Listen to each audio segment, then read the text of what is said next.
ചെറുപുഴ രാജഗിരിയിൽ കരിങ്കൽ ക്വാറിക്ക് സമീപത്ത് നിന്നും കൂറ്റൻ കല്ലുകൾ റോഡിലേക്ക് പതിച്ച സ്ഥലം പയ്യന്നൂർ നിയോജകമണ്ഡലം സ്വതന്ത്ര സ്ഥാനാർത്ഥി വി കുഞ്ഞികൃഷ്ണൻ സന്ദർശിച്ചു.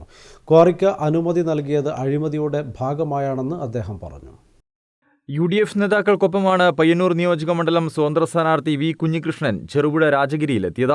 ക്വാറിക്ക് സമീപത്തു നിന്നും കൂറ്റൻ കല്ലുകൾ റോഡിലേക്ക് പതിച്ച സ്ഥലം അദ്ദേഹം സന്ദർശിച്ചു.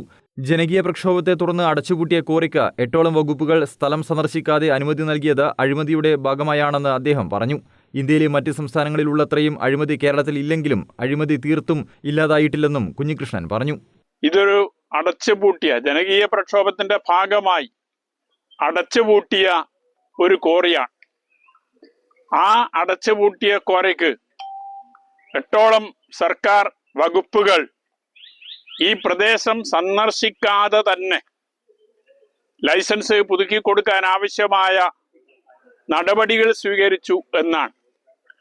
ഈ സ്ഥലം സന്ദർശിക്കാതെ ഈ നിലയിൽ 8ഓളം വകുപ്പുകൾ ലൈസൻസ് പുതുക്കി കൊടുക്കുന്നതിന് വേണ്ടിയുള്ള നടപടികൾ സ്വീകരിച്ചിട്ടുണ്ട് എങ്കിൽ അതിൽ എത്രത്തോളം അഴിമതി നടന്നിട്ടുണ്ട് എന്ന് പ്രത്യേകിച്ച് പറയേണ്ട കാര്യമില്ല, നമുക്കെല്ലാം ഊഹിക്കാൻ സാധിക്കുന്നതാണ്. ഈ നിലയിൽ വിവിധ പേരുകളിൽ പണം പറ്റുന്നത് മുമ്പ് മുതലേ ഉള്ളതാണ്.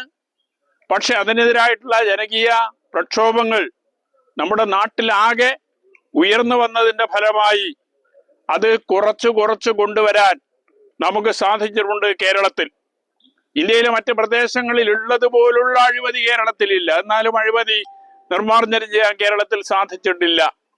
News bureau, Cherupuzha.